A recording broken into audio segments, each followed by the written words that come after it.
fishing, it's in my soul. Welcome to the Salt Strong Podcast, disrupting fishing entertainment as you know it. Prepare to laugh. Prepare to get to know fishing legends in a whole new and unfiltered way. And on occasion, you might even learn a thing or two about fishing. Here's your host, Joe Simons. Like diamonds.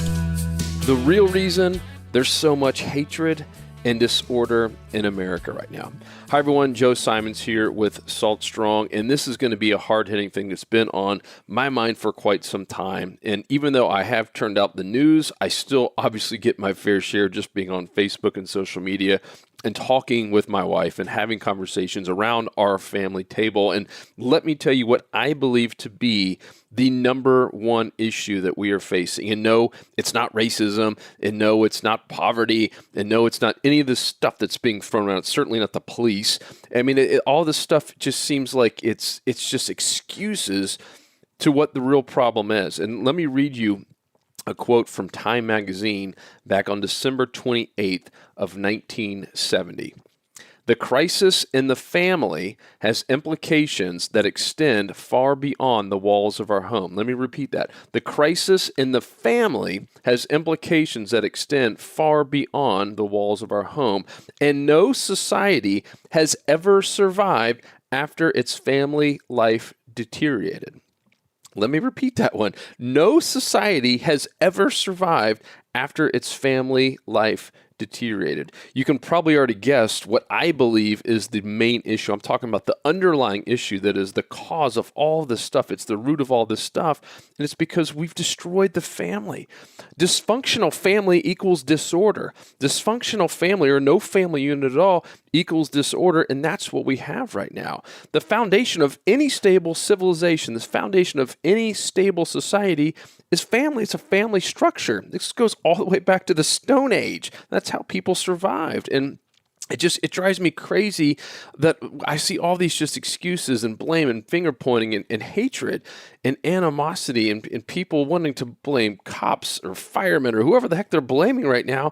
I mean, for all this is just, it's madness. And I'm willing to bet I saw a video that it just disturbed me on Facebook recently. And it was in New York, somewhere there in New York City. And if you guys have seen this, it had like 7 million views, so clearly a lot of people have seen it. And it was a video, and it had a couple of cop cars that were lined up, basically blocking the street. And then the street was wide open with a lot of rioters. And I'm not talking about peaceful protesters. I'm all about that. I support that 100%. But I'm talking about rioters who were literally throwing glass bottles and little small homemade bombs and stuff at the police cars. Like, they're the problem here.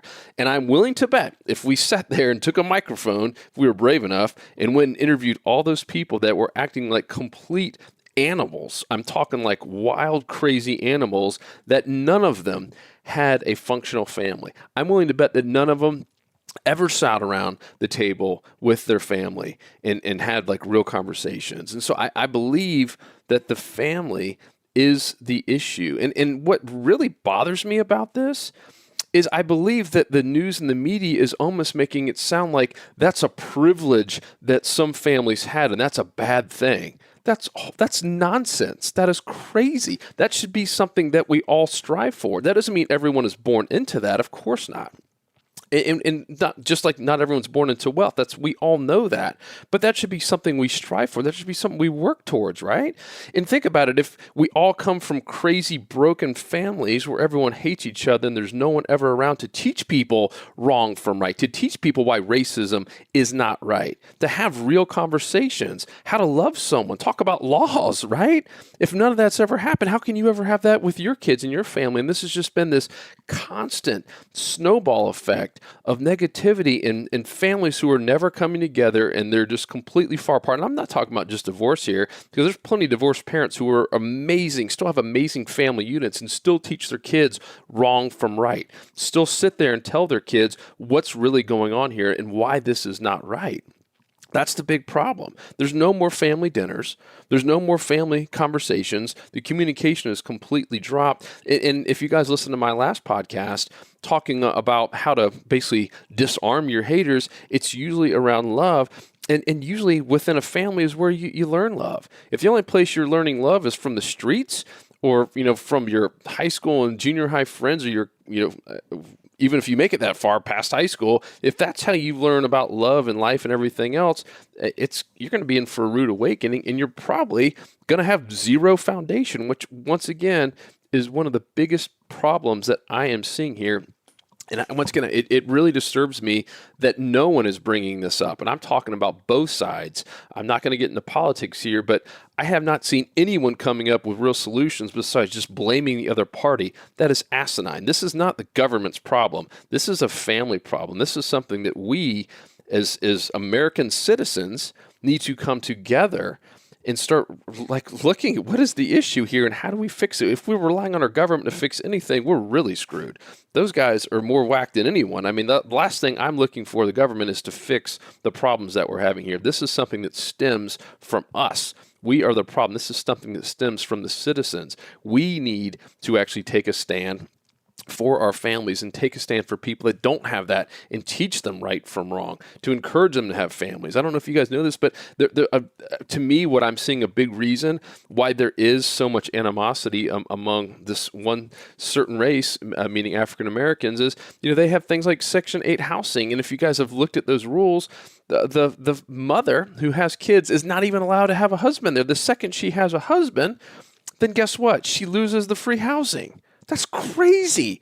We've basically incentivized an entire, I'm not just going to talk about race. There's whites and blacks that both live in Section 8 housing, but primarily it seems to be blacks in many of these areas.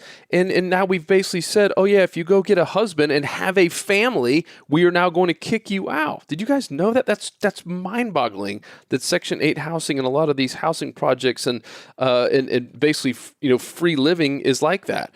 They don't want a husband around. They don't want a man around. Who made that rule? That sounds absolutely crazy. If anything, it should be the other way around. If you don't have a husband, then mother, you deserve to get a place here. Let's bring the family back. This is just small stuff that we could be doing. And instead of spending all this money on all this just racism stuff and all this craziness and all these companies, not spending money on Facebook, why don't we put this into helping build families, to build a foundation again, to show people how to love, to show people what's wrong and right?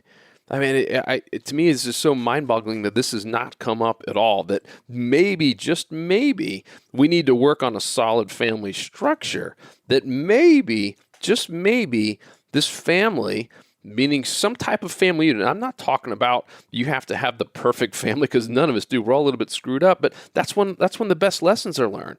The only way I learned right from wrong was from screwing up. Right? The only way I learned why you should never be racist is from my parents. When you do screw up and you do hear something from one of your friends and you come back to the table that night and you start asking your mom or dad real questions, or if you're in the car on a vacation, you start asking real questions. And once again, it really bothers me that this is now considered like a white family privilege, and that you're a bad person because you were brought into a household that had a real family that talked and had discussions. That is crazy.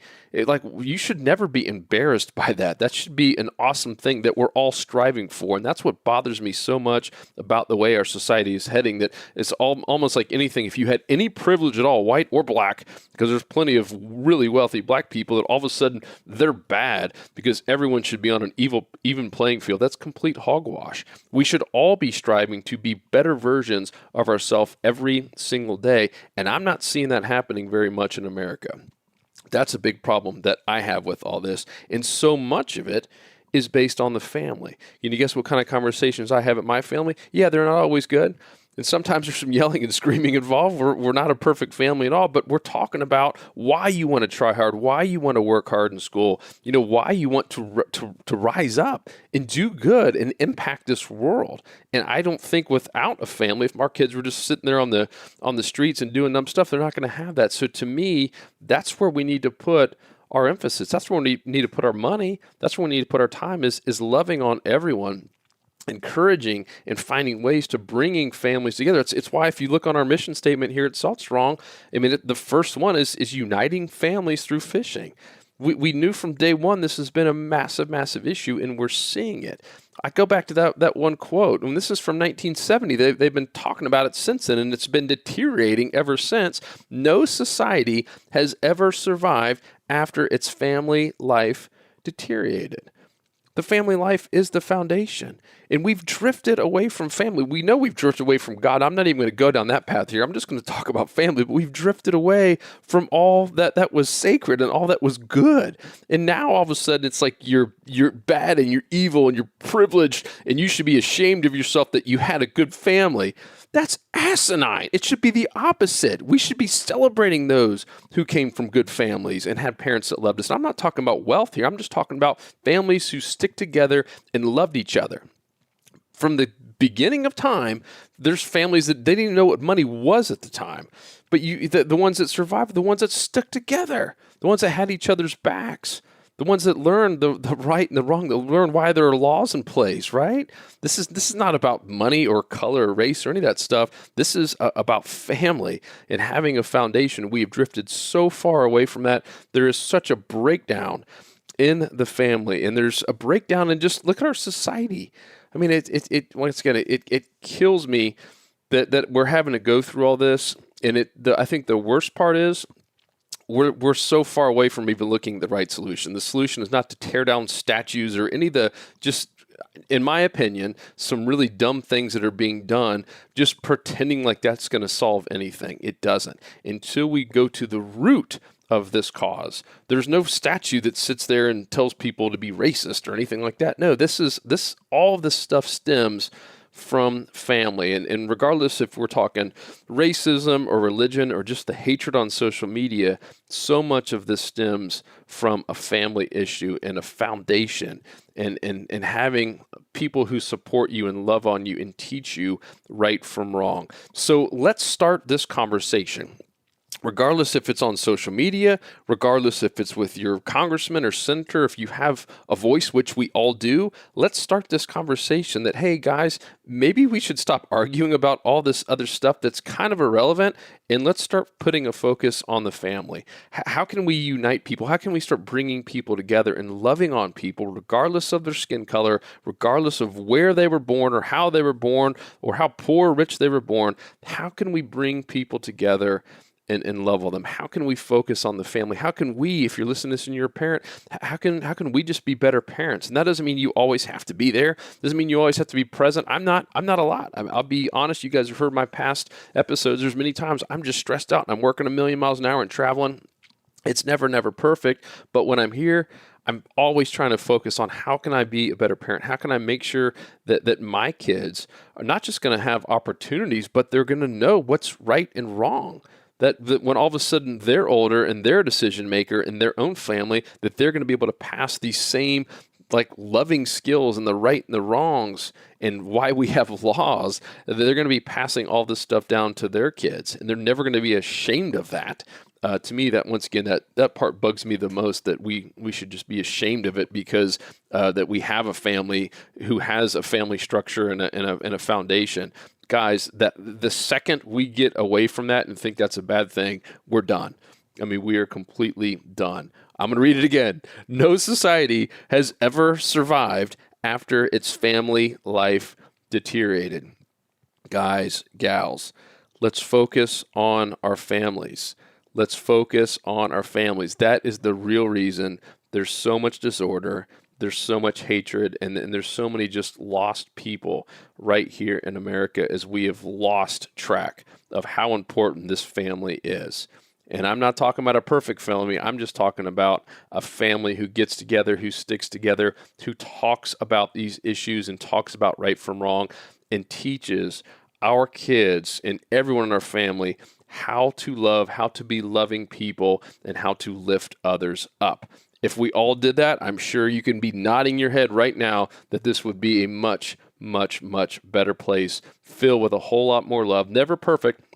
Never has been perfect, never will, but at least we won't be going through all this just hatred and animosity and these riots and just the blaming all the wrong things. Let's focus on the root cause, which is family. You're going to see a lot of things here in the somewhat near future from Salt Strong, where we're going to be putting our money where our mouth is and our time where our mouth is, and really putting an emphasis on family, regardless of your skin color. We're gonna love you, like I said in my last podcast. We're gonna outlove you, regardless of who you are, or even if you hate us. We are just gonna keep outloving you every way that we can. If we all outlove each other, we can't lose.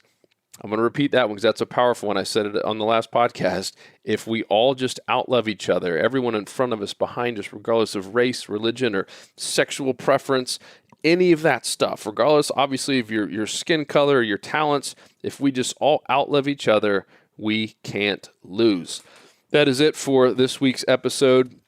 I hope this made sense, and I hope this gets all of us thinking a little bit more about, how we can be better family leaders and how we can, just make strides to building up other families as well. There are so many broken families out there right now. There are so many people just dying to have some family, just dying to have someone that will love on them. And I believe it is our job.